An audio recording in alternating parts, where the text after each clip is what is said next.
right, so today I'd like to continue our discussion of Buddhism. In the last lecture, I gave you a brief introduction. We talked about Siddhartha Gautama in northern India.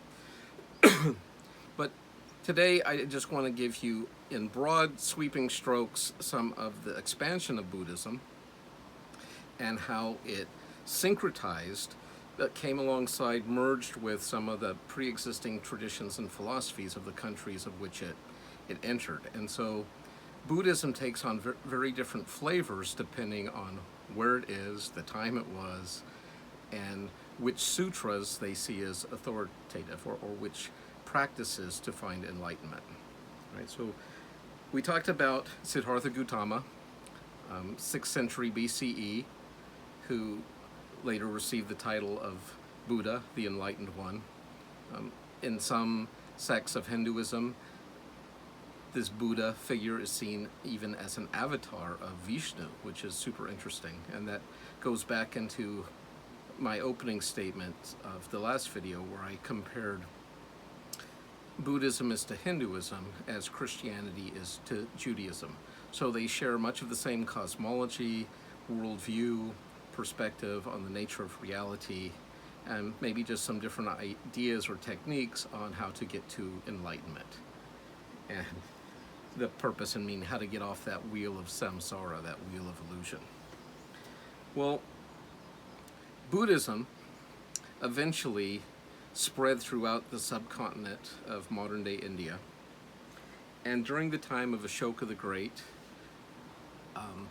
he was able to unite all the different sub-kingdoms on the subcontinent under his control. And he did this as a Hindu warlord. But after he conquered the subcontinent, and I'm not trying to be too cynical here, but after he conquered all his enemies, he converted to Buddhism, which is, if you hadn't noticed yet, it's much more pacifistic. Not totally. People can certainly interpret it in ways that can allow for killings. Even many of the kamikaze pilots from Japan in World War II would have been practicing Buddhist. And I'll get to that when we get to Japan. But this idea, excuse me, under Ashoka the Great, he then had all his conquered peoples convert to Buddhism, hoping to bring some sort of pacifism or peacefulness to the subcontinent. And so what started as like a sect or cult of Hinduism, one of its many different fringe groups or movements, it ended up dominating the subcontinent of India. But this did not last very long. In fact, Buddhism in India today probably makes up less than 2% of the population, which is quite interesting. But the Indians, being very practical and pragmatic people, as well as tremendous philosophical and abstract thinkers, imagine what happens to a society that all embraces this Buddhist ideal, or this idea that this world is illusion, that the desire causes suffering, so in order to end suffering, we need to end desire. Well, imagine what the lack of desire would do to a culture or a civilization. If you had everyone sitting around meditating, doing self-realization, finding their own bliss, consciousness, oneness with the universe, but no one's out planting the rice, no one's weaving cloth, no one's making baskets, no one's working in the markets, because everyone's in this place of minimizing desire to maximize that connectivity with the one. Well, in time, the subcontinent returned to Hinduism, and India today is, I believe, almost 98% Hindu, or identifies with some type of Hinduism under that umbrella term. But Buddhism was very missional from its early days. As early as 250 BC, we have indications that there were Buddhist missionaries in the Mediterranean. In fact, some of our Christian imagery or iconography, even I would say some of the monastic tradition, comes from Buddhism. It's interesting because we also had Christian missionaries then going to the subcontinent of India. It's believed that the Apostle Thomas, that's where he went after the Ascension. And we still have remnants of that early Christian community going all the way back, at least according to Christian tradition, to the time of Thomas and the first century. Anyways, things like the rosary come from the Buddhist mala, the Buddhist prayer beads, where they're counting out their mantras. Or we have examples of halos in religious art. Usually in the East, you would see like flames or light coming behind the holy or sacred figure. In the East, that kind of got stylized down to like a halo or a glow behind them. And of course, the monastic tradition, we really don't see that so much in Judaism, but early Christianity embraced it, especially heavily by the 3rd century. And so we see those kind of convergences even between Christianity and Buddhism happening. Anyways, after Ashoka the Great and India returns to Hinduism, Buddhist missionaries had traveled throughout Asia. And one of these missionaries, the first one I want to talk about, is, his name was Bodhidharma. And let me see if I can pull up an image for you of this character.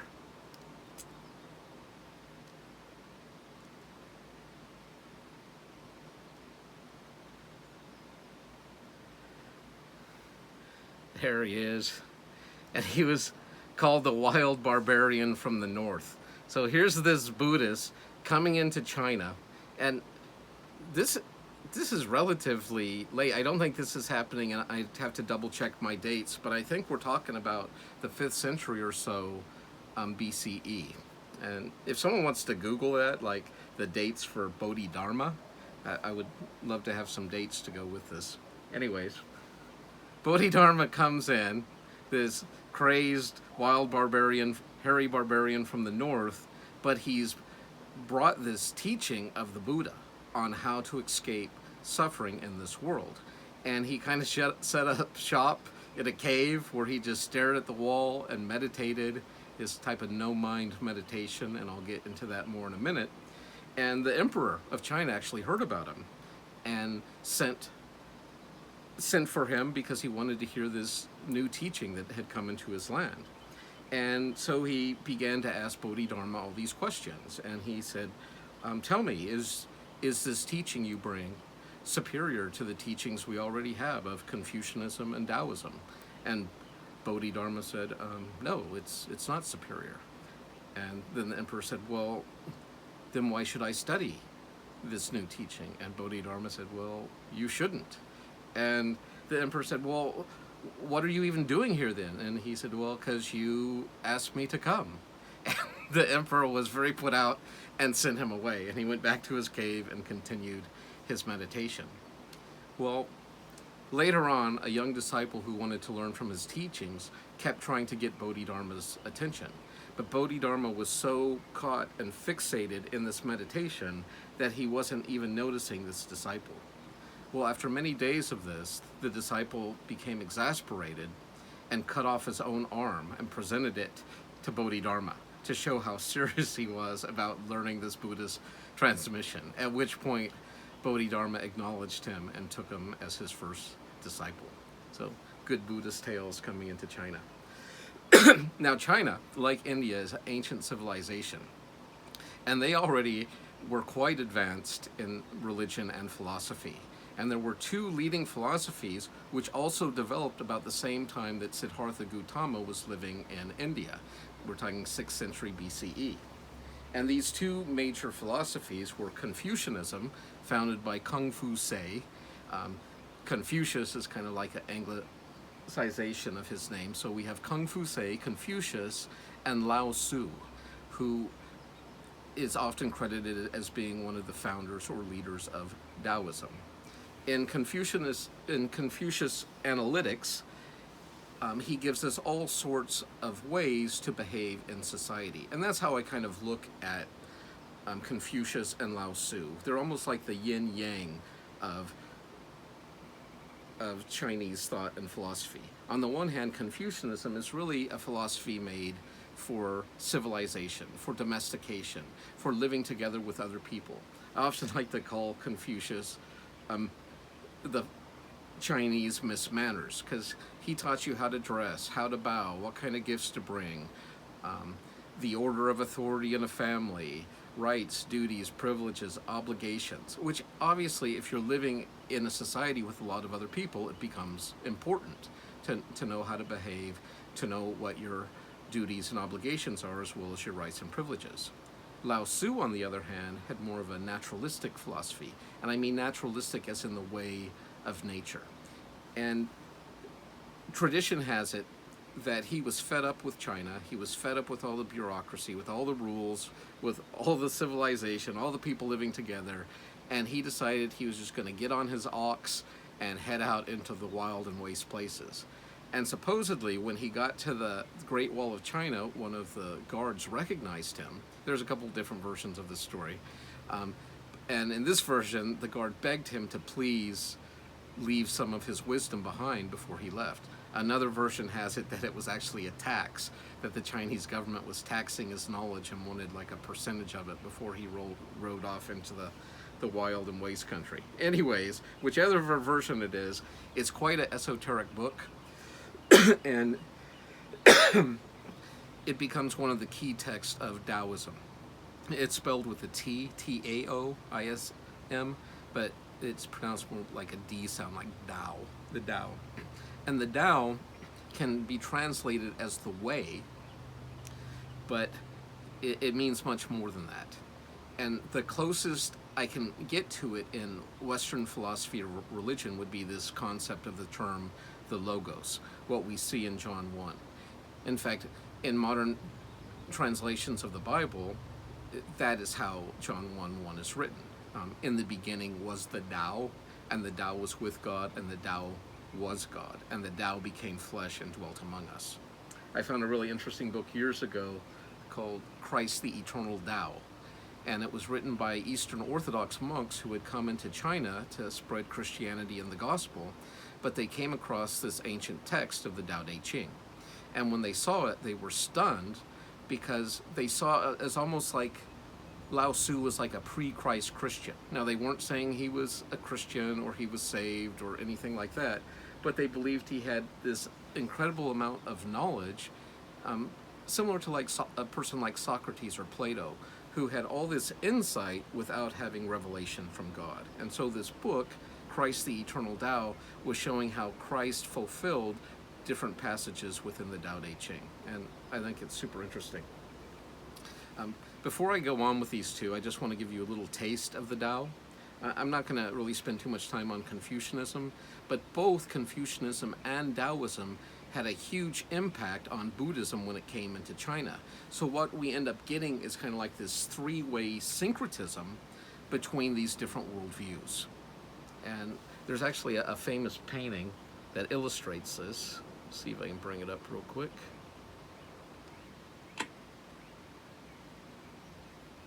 And it's called the Vinegar Tasters. And it's a metaphorical painting, and it's representing these three major philosophies that are in China at the same time.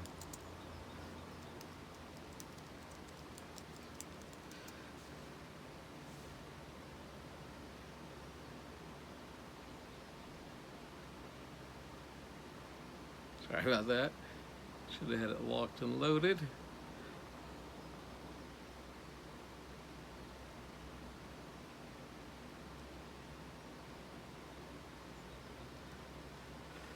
All right. Still getting the hang of this.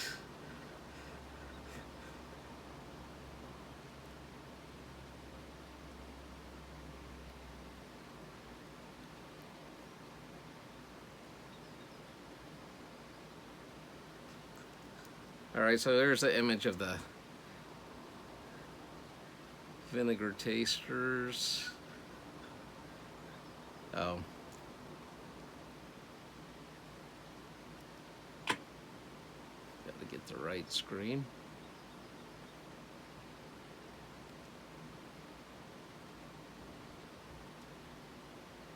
There we go.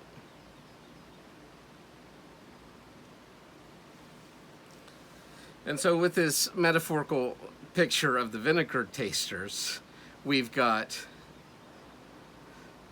Confucius, who sees it as sort of, disgusting or abrasive. We have Lao Tzu is seeing it as sour. I mean, not Lao Tzu seeing it as sour. The Buddha seeing life as bitter. And then finally we have Lao Su on the far right seeing it as delightful. And so these are kind of like these three views of Confucianism, Taoism, and Buddhism that melded together into a hybrid that later becomes Chan Buddhism. And so it has the teachings of the Buddha, but incorporated with the philosophy and worldview of Taoism. And I'll talk about Taoism in a later video and show you, you'll see some of the elements that came forth from that. So in Chan Buddhism, these people settled into China and then sent out their own missionaries. So we have this merging of Northern Indian thought, Buddhist principles and teachings, the analytics of Kung Fu, and then of Lao Su bringing in the Tao Te Ching. And with this Chan Buddhism, we get this dynamic force happening in China, which then sends out missionaries to Korea, which later go to Japan. They also go to Southeast Asia, and they spread across this different view of Hinduism. Meanwhile, other Buddhist missionaries are traveling through Southeast Asia, but they're bringing a very different vision and feeling of what Buddhism is about. And these two major branches, the upper branch, which involves like China, Korea, Japan, that would be called Mahayana Buddhism, which can be translated as big or broad wheel Buddhism, the broad way. Or we have Theravada Buddhism, which could be called the little wheel, or I would, in a Christian context, maybe the narrow path. And one of the major differences, and we would find this more in Southeast Asia, so in Myanmar and Thailand, Vietnam, Cambodia, Laos, going into Indonesia, Singapore, these sorts of places. And so Theravada is much more strict. You'll often see much stricter forms of dress, devotion, prayers, religious ritual, how you cut your hair, what you eat, how you talk, what you do. Where in Mahayana Buddhism, it's much more broad. You have this huge range. And the idea is, if we all have Buddha nature, what does it matter if you wear saffron robes or shave your head or if you're a vegetarian or all these things if we're all part of the one already? We don't have to do all these different things. Whereas in the Theravada tradition, it was more of that of imitation. If we look like the Buddha, if we eat like the Buddha, if we meditate like the Buddha, then perhaps we can become enlightened like the Buddha. So I would see Theravada as more a practice of imitation, where Mahayana is one of more finding your own way, your own path. And I don't know, we have both here in California, both of these traditions, and so you can get a chance to see how they both look. And in some ways, and this is very loose comparison, you could compare Mahayana Buddhism to like Protestant movements in Christianity, where they're very independent, very unique, and they change dramatically depending on time and place. Whereas the Theravada, it's much more traditional, much more Catholic, I would say, in its regimen, in its ritual, and its institutions. They both emphasize different sutras and different sects in each, the Mahayana and Theravada. But I want to focus kind of more on the Mahayana path right now. Another distinction you'll see too is even the depictions of Buddha himself. For many of you who've been to Southeast Asia or Thailand, maybe on one of your mission trips or working with some of these hill tribes, usually how the Buddha is depicted in Southeast Asian art is a very thin, emaciated Buddha. And what they're portraying is him in his sadhu phase, where he had become an ascetic.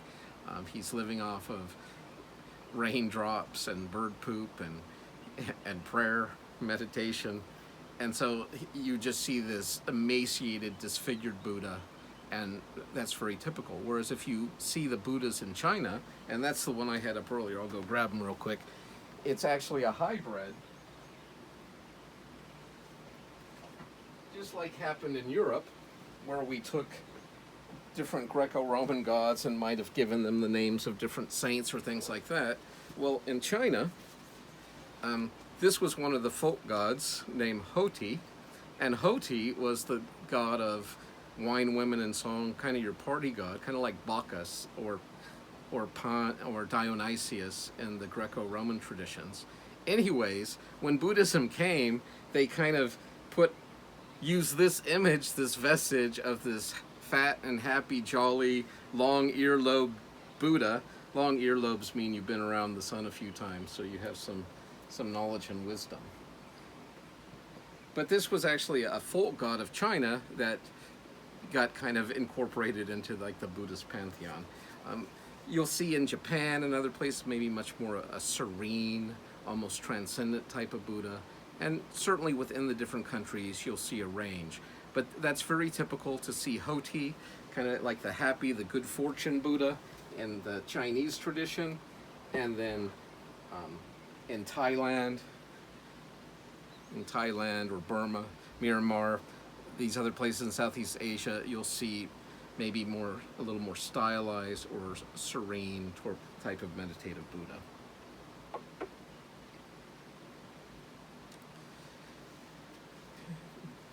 As Chan Buddhism then moves on to Korea, the Koreans at this time were a very animistic culture. And if you remember, animism deals largely in spirits, maybe sub-deities, some polytheism going on in the culture, a lot of witchcraft, sorcery, charms, amulets, that sort of thing. And so when this Chan Buddhism comes into this animistic polytheistic society, we once again have a hybridization taking place. And Korean Buddhism uses a lot of that animistic sorts of charms, spells, wards against evil. In fact, I even met some Christians, Korean Christians, who had done the same thing with Christianity. I just thought it was super fascinating. Because the same thing happened when Christianity moved into Europe. We got kind of like this pagan veneer over the top of Christianity. And there was a syncretism of pagan holidays, events, and I think we talked about that a little in earlier lectures, some of the syncretism that went on. Well, the same thing took place with Buddhism. So anyways, back to those Korean Christians. They would wear rosaries or crosses like forms of protections, like amulets, to ward off evil. They believed there were certain springs of holy water that would cure sickness and illness. They would chant the Lord's Prayer as like a mantra or a ward against evil, or they might set up like little Christian shrines in their house where they would leave fruit and flowers and burn incense, just like people would have done to a statue of the Buddha or some local deity in the past. So you get really interesting hybridizations that, once again, it affects both Christianity and Buddhism. But the Buddhist hybrid coming out of Korea then sent Buddhist missionaries further on to the island of Japan. And in Japan, another ancient civilization, they were practicing the religion of Shinto, which I don't know if you know much about Shinto, but it's this idea of ancestor worship. So if you saw the movie Mulan, even though it took place in China, it's very similar to this ancestor worship that was going on in Japan, where even though your relatives may be dead, it doesn't mean they're no longer active or have a part in your life. And so if Granny told you her expectations of good behavior and what behaviors to avoid, she could still impact your life from beyond the grave. And she could do this to cause you problems or to help you. She could intervene on your behalf, or she could make mischief if you were acting out or not following her wills or desire. And so now we have Chan Buddhism mixed with a Japanese culture, along with the Korean animism. We have the Japanese ancestor worship, and they too were a very animistic culture. And this hybrid we get between Chan Buddhism and Shinto in Japan is often called Zen Buddhism. Now there's other sects and denominations of Buddhism in Japan. There's Pure Land Buddhism, which if you didn't know any better, you might think you're going to a Christian service. Besides the golden statues of Buddha out front and the different idols and statues, but they give like Dharma talks, just like you would hear like a Sunday morning message where they'll study one of the sutras, they'll exegete it for the members, and then they'll give applications to how to apply these spiritual teachings to your daily life. They'll sing praises of songs to the Buddha. They pray to the Buddha. It's very different than traditional Indian Buddhism, where the Buddha, like I said, he didn't claim to be God. He didn't claim to be an intermediary. He just claimed, if you want to stop suffering, here's how to do it. But over time, over the syncretisms, over its metamorphosis, in Pure Land Buddhism in Japan, the Buddha is actually being worshipped in some context. I want to focus a little more on Zen, however, because Zen Buddhism, it's, as far as I can tell, it's like the existential version of Buddhism. And if you know me from my other classes, you know how much I love existential philosophy in the West. And there's a lot of incredible parallels between this idea of existential Western philosophy and Eastern Zen Buddhist teaching, especially out of Japan. And part of what I want to share with you about it is this idea of the self. In Buddha's concept of the self becomes like an aggregate of being. We don't have an ego. Remember, the ego is illusion, and it's something we have to let go. What we are a series of experiences that take place. And if you've ever made one of those rubber band balls or string balls where you take a little piece of string or rubber band and you just keep joining them together until you get this big ball, well, that big ball would represent your life. And each of those individual rubber bands or strings is like an event or action or relationship that took place. But if you begin to deconstruct your life, and this is part of what's done through meditation, and you take strand after strand. Thank you. I just saw the date for Bodhidharma from Vanessa. Born 483 AD, died 540 AD. So thank you. So somewhere there in the 5th, 6th century AD, we have Bodhidharma bringing Buddhism into China. Okay. Anyways, back to this string ball idea. So Heidegger, the German existential philosopher, as well as Zen Buddhist teachers, have this idea that once you deconstruct all your activities, all your relationships, kind of like that 1,000-petaled lotus of the heart, when you pull back each petal, each layer, and you lay them all out, you realize that there is no self, there is no you. You are this aggregate of experiences. But once all those experiences are taken away, there is no self. And that's very different from a Western or Christian idea of this idea of God knowing you before any of your parts were made, and then your life is that self that was created is kind of acting out in accordance with its nature.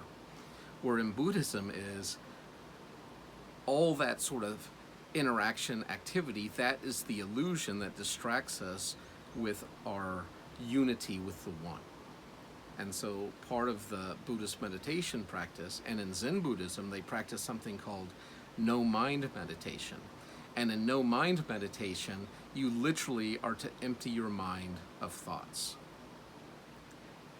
That may sound easier than it is, especially for us in the West. We go out of our way not to have to think, right? We always got the radio on, or the internet going, or the TV on in the background, and many of us even sleep to noise, and so we don't have that quiet time of space where we can let our thoughts go and just be, just observe, become an observer. And in this no-mind meditation, and maybe if you guys are up to it, I think one of my buddies who studied at Zen Mountain Monastery up by Idlewild, maybe we can get him to join the conference, and I can have him do a couple sitting meditations with you all. And we can put Steve Whitten on speed dial if you're afraid you're going to get possessed by a demon or something, but I think we'll be okay. I think you'll be fascinated in taking the time and to see what just quieting your thoughts for 5 minutes will do for you. And what tends to happen is when you try this no-mind meditation, when you're sitting in a comfortable place, you're quieting your thoughts, you'll notice all these thoughts keep arising. You have like these voices in your head. And you're not supposed to engage these voices. You're not even supposed to try to make them go away. You simply become an observer of the conversations happening in your head without becoming engaged, attached, or agitated by them. And this is really remarkable to see when you're trying to sit still what sorts of thoughts pop into your head. And I think this is how we stay connected to this physical material world, is we have this constant feedback going, like camera, tree, students, the Buddha, the carpet, the ceiling, and we have this constant feedback. But when you stop that constant feedback, you begin to see things perhaps for the first time in years. Because what happens is, by the time you get to be my age, I have such a construct, a matrix, if you will, of what reality is in my mind, that often I'm not even interacting with reality anymore. I'm actually interacting with the matrix that is in my mind, and I'm confusing that, or I'm superimposing my reality onto the world, my construct onto the world. And what Zen Buddhism is trying to get you to do in the Snowmind meditation is to let go of your construct and to see the world like a little child again, maybe for the first time in years. And without judgment, without ambition, without desire, you simply become an observer. And it's quite an interesting practice. And whether you're a Buddhist or a Christian, I think this could be very, very helpful in your religious practices.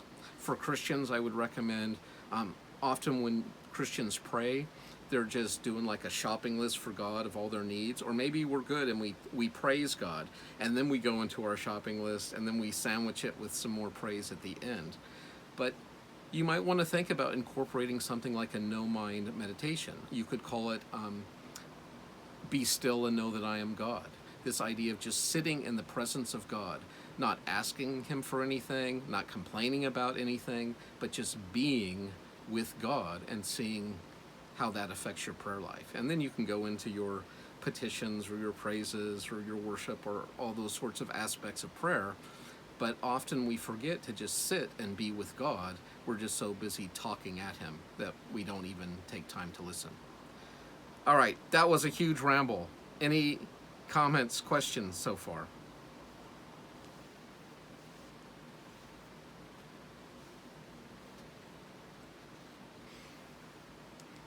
What about suicidal thoughts? What do you mean, Vanessa?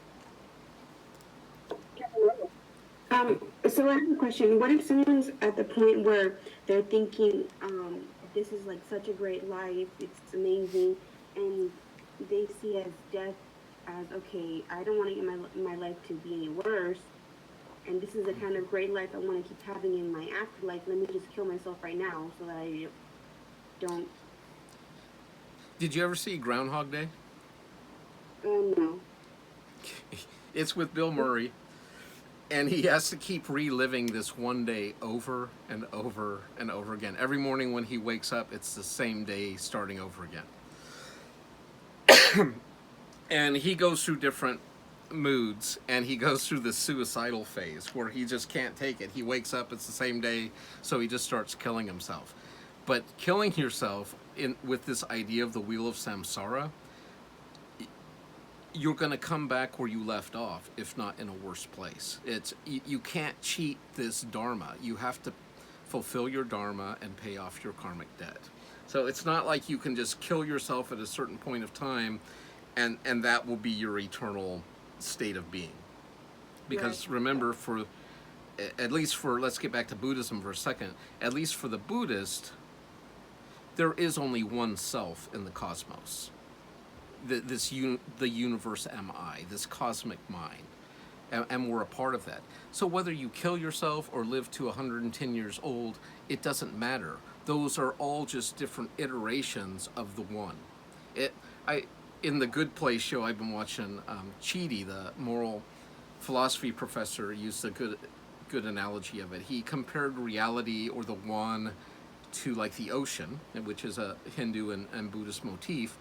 But he compared our individual lives like waves.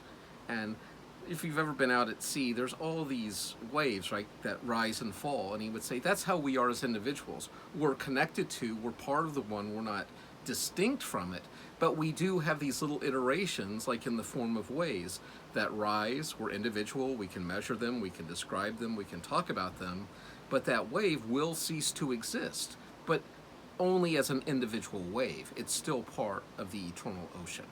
And I think that's a really helpful analogy to think about this Buddhist concept of the difference between the individual and the one.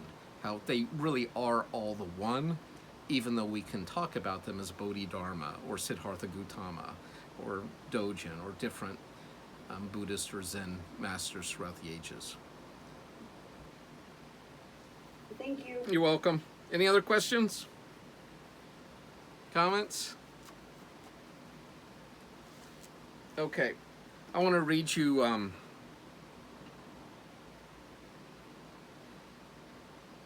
the opening out of the Tao Te Ching. I would highly recommend this for your library. I finally went and got a copy on my Kindle because I gave too many away. Yes, it's T-A-O. Oh, actually, I'll type it in, but it's T-A-O. Next word is T-E, and the third word is Ching, C-H-I-N-G. And so, yes, very good. Thanks, Vanessa, for typing that in for me. So, and this is chapter 1 from the Tao Te Ching. Now, I don't know if Lao Su was put out that he had to write this stuff down, or if it was a tax he was gonna kind of mess with the Chinese government who forced him to do this, because some of these sayings seem really difficult. But let me read you a couple and we can talk about them.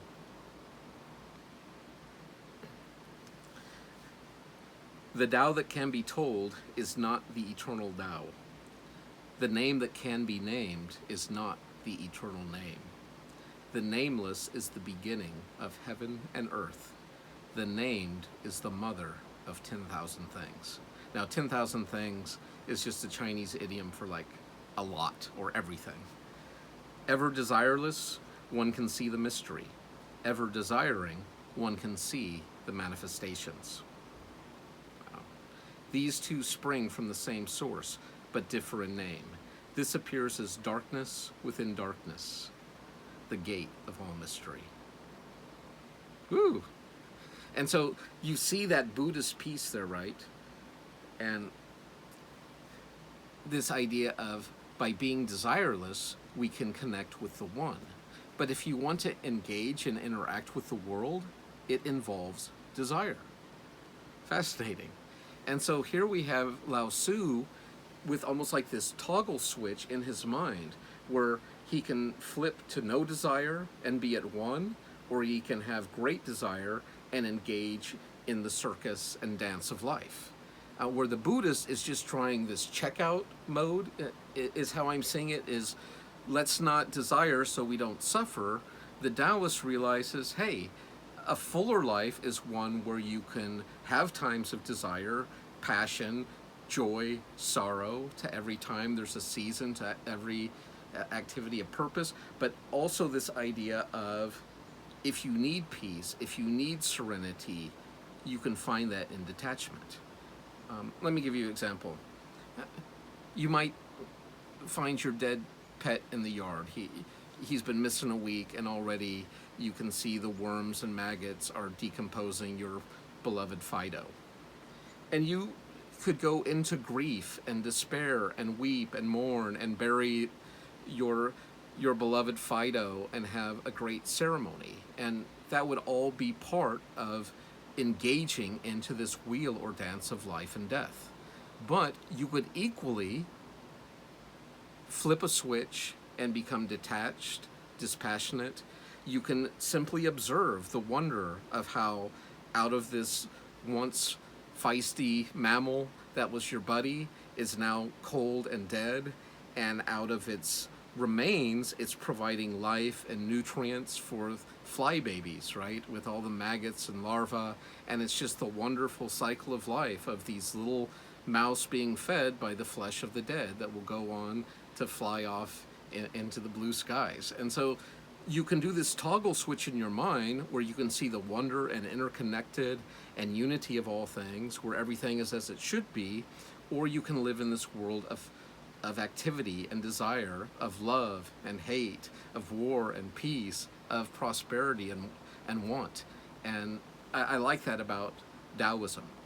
And I'm going to go ahead, I think, and do a little bit of critique about some of these Buddhist sects. I know that was super thin.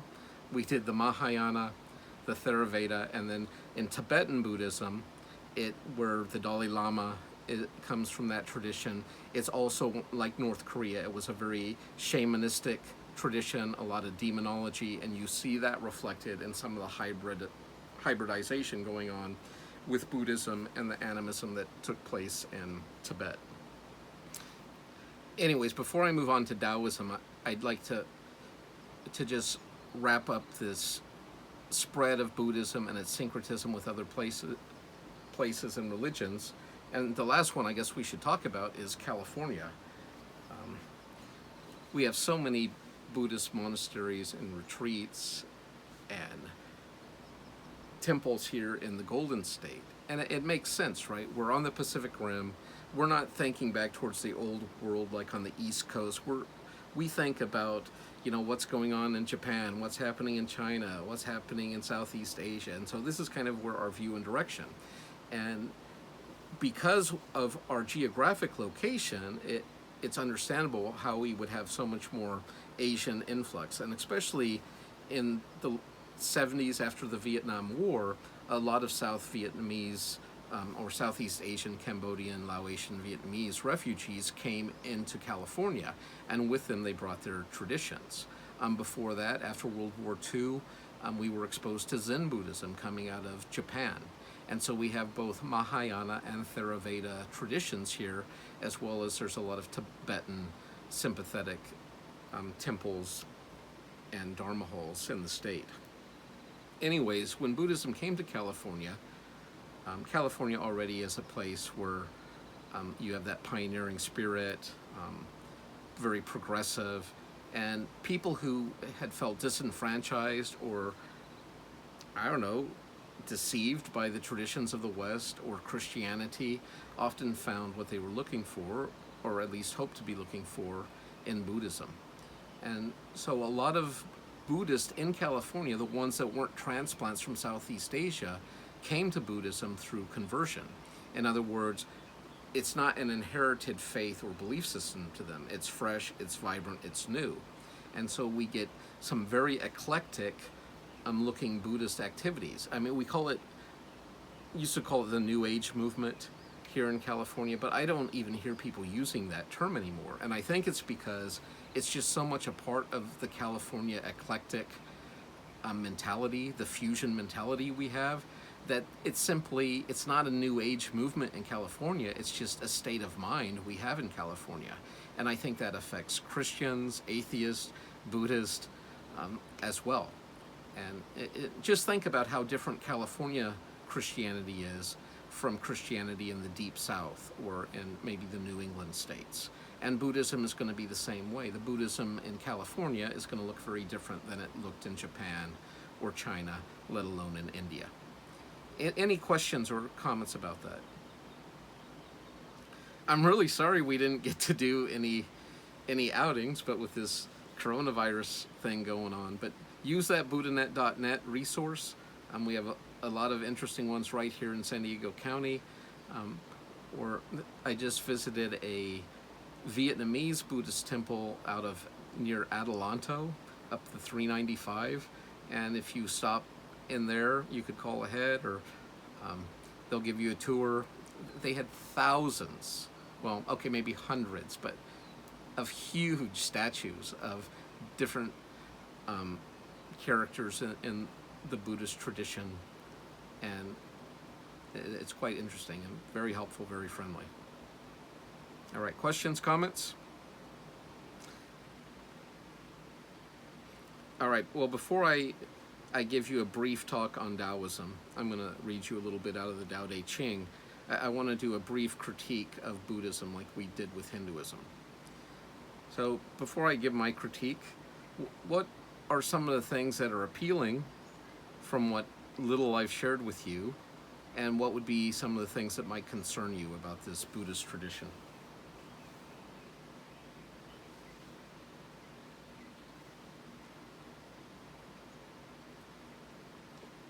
Pros and cons, strengths, weaknesses.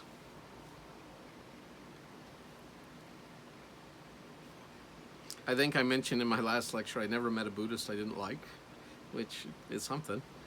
And even though I'm sure they're out there, I just haven't come across them yet. I've been very pleased with the Buddhists I've met.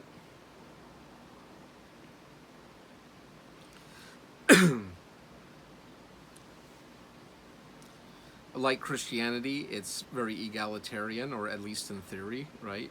Open to men and women. It's not based on race. It's not based on caste. Everyone has the chance to get off this wheel of illusion in this lifetime if you want to. You don't have to keep dying and being reborn. And that is the great goal of Buddhism, is to get off this wheel of samsara. But here's my first critique, and I mentioned this earlier. If you desire to get off the wheel of illusion, or if you even desire to stop desiring, that itself is a desire, and it's going to make you unhappy, because and you will eventually desire again, you're going to be disappointed, and that disappointment is going to cause sorrow. And it could be something as simple as, if on your deathbed you've lived this desireless life, but you desire just one more breath, you'll get your desire. But it won't just be one more breath, you will be reincarnated back into another lifetime of breaths that you have to deal with all the pain and suffering that comes with it. So desire has to be extinguished. Now, I do believe there's truth to what Siddhartha Gautama said, in that desire is the cause of suffering, but desire can also be the cause of love and joy and affection, right? We often desire that which we do not have. Now, for the Buddhists, they would have to say they have everything because they are one with everything. And so to have a desire would to show that you are not one, you are lacking.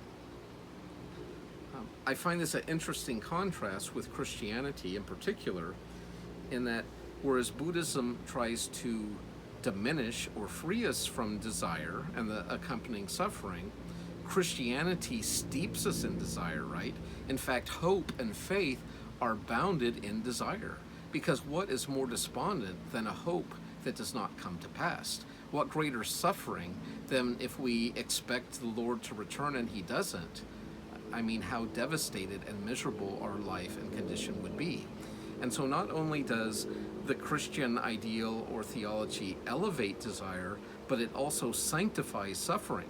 It doesn't ask us to remove ourselves from it or to deny suffering, but to actually embrace it, to share the sufferings of others. This is the way of the cross. And I find that's a really interesting contrast. Now, both Buddhists and Christians can be very empathetic. I think when they're practicing their teachings correctly and getting to the heart of the matter. But in Buddhism, like I mentioned, you have to annihilate yourself. I was talking to a Buddhist in a chat room, and I was trying not to use Christian language, but I was explaining to him, how do you annihilate the self? Who is it that's annihilating you? And I said, if it's you that annihilates the self, there's still a you that is existing or who has accomplished something.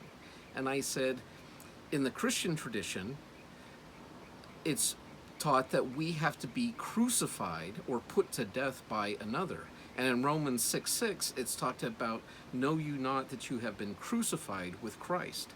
See, when you try to crucify yourself, after The Passion and the Christ, that Mel Gibson movie, some guy went home and built a cross in his garage, and he nailed one of his hands in and both his feet in, but he still had one hand waving free.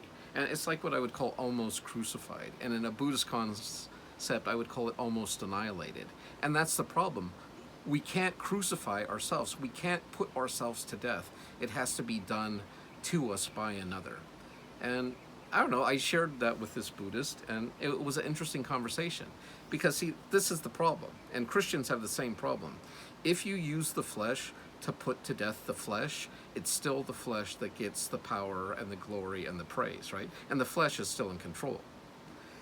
if it's the self that puts to death the self in Buddhism, there's still a you that did the putting to death, and that becomes a problem. Like, how do you completely disassociate from a point of view or from an ego perspective into this universal mind? And so philosophically, those are two of my biggest problems. Some of my more petty problems would be perhaps how maybe the problems of denying the physical material world and how that could affect our bodies, our physical health, mental health, those sorts of things. Overall, I generally like Buddhists. I think there's a lot of really compatible teachings and practices with Christianity, but I would really see this concept of the self and this idea of even God. In fact, many Buddhists have been accused of nihilism or atheism. And you could see why that would be so, because in the end, for the Buddhist, it just doesn't matter. It just is.